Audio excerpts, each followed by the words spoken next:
هغه دکان ته دوايي ته یو بوډا راغلی خدای چې داغه خبرې مې واورې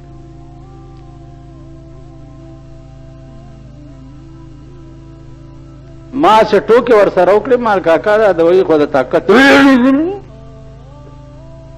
ملا صاحب یو داسې ناپړي ته یې وویله چې بس ما چپ شو دا د بوډاګانو نو مالدا اوس دې سره جوړېدو چې د ګیرې نه ونیسم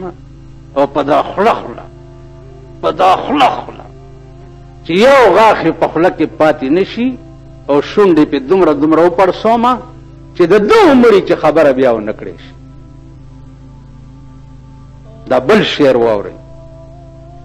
وہ شقی ازلی نصیحت عالموں کی کب سمجھتے ہیں انہیں لازم ہے سمجھانا بضرب خنجر فولاد ازلی بدبخت چې دی په نصیحت نه ټیکیږي ازلی بدبخت چې دی فولادي توری او خبره وکړي او تراک شي او دا سر ته هلته لړکي په دې سرکونو درته یو څو سرونه غورځوم ته وګوره چې دا خلک د سړي دامن کیږي که نه کیږي او خدای دې په دې 50 کاله کې د پاکستان باندې داسې نظام نه دی راوستی او دا اوس نظام چې دی دا خو د پروردګار د ماښام نه وروسته مخکې دې مونږ خلاص په دې کې خو د هر ارامتوب دروازه کولاو شوه د هر ارامتوب د غلا کولاو شوه د ډاکې کولاو شوه د زنا کولاو شوه د جوارۍ کولاو شوه د بلو پرنټونو کولاو شوه اوس ته ماته ووایه چې حکومت پټانګه کې به تصویرونه ایښي پرونه بربند سړی پټانګه کې کېنولی بایسکوپونو والا بربند او ډولکیا ورسره دی ډنګه ډیچا او بربند خېټاورې پکې کېنولې ورسې ښکارېده چې راشي د پلاني بایسکوپ کې دا فلم چلی نو خدایم هلاک کا چې هلاک شي خو پابندي پې ولګوئ نو دا بایسکوپونه چاته معلوم نه دي دا د سوټمار زامن خو هر ماښام چې ګورې پکې ناست دي او پکې ولاړي که نه خلک خواس هم درځي که نه نو په ټانګو کې سړه په سرکونو ګرځوئ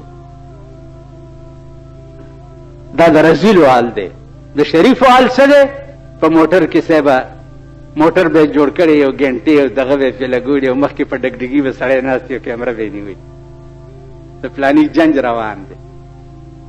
هغه ورځ یو جنج تېرېدو د بالا مڼې کې هغه هلک ته مې چې وکته که نه یاره داسې مردار شکل یې و ما د نه به بېګاله دا ښځه تښتي د ده دې شکل ته چې وګوري